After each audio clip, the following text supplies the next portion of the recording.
আমি যেহেতু চাচ্চু বলেছি আমারটা আসলে মানায় না। চাচ্চুকে কি বলবো?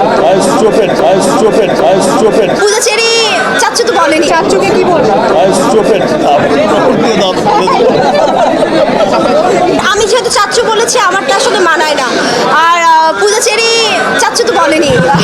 যে মানুষটার চাচ্চু হয়েছি মেয়ে হয়েছি ওই মানুষটার সাথে আসলে অনস্ক্রিন রোম্যান্সটা আমাদের দর্শকও নিতে পারবে না, আমার কাছেও একটু আসলে স্ক্রিনে দেখতে মনে হয় ভালো লাগবে না। পূজার সাথে সে কাজ করেছে, বাট আমার মনে পড়ে না তেমন ভাবে যে পূজা তাকে কোনো সিনেমায় বাবা ডেকেছে।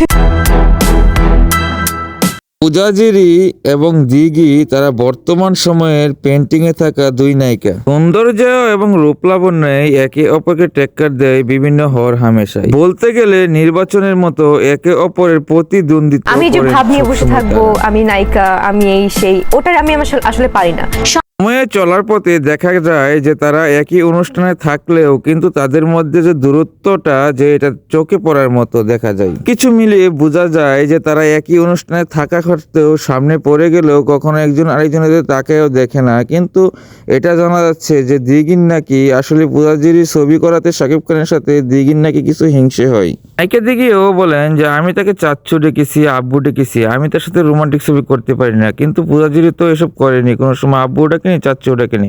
সে রোমান্টিক ছবি করলে কোনো সমস্যা কোথায়? এই সময় দিঘি হঠাৎ করে না বুঝে বললেন যে ছবি করবো আমি, প্রশ্নই ওঠে না। প্রশ্নই উঠে না সাকিব খানের সাথে কিভাবে আমি যাই। শিশু শিল্পী হিসাবে কয়েকটি ছবিতে কাজ করেছেন শাকিব খানের সাথে পূজা। আরে নিয়ে আইলি রে লালু, আমার বউ তুই কবে বিয়ে করলি? গোপনে বাংলাদেশের দুই নায়িকাই আসলে খুবই জনপ্রিয় শিশু শিল্পী হলেও তারা কিন্তু আসলে দর্শকদের মন কেড়ে নিয়েছে ইতিপূর্বে। কিন্তু আসলে দেখা যায় একটি গণনা গুনিলে যে পূজা জেরি আসলে অনেক দূর এগিয়ে আছে অনেকটি ছবিতে কাজ করাতে শাকিব খানের সাথে। কিন্তু এদিক দিয়ে দিঘি দুশ্চিন্তায় আছে, সে কোনো ছবিতে কাজ করতে পারেনি বলে। দর্শক, এই ভিডিওটা কেমন লেগেছে আপনাদের মাঝে আসলে উপস্থিত করাতে আপনারা যদি চ্যানেলে নতুন হয়ে থাকেন চ্যানেলটাকে সাবস্ক্রাইব করে দিন পরবর্তী ভিডিও পাওয়ার জন্য।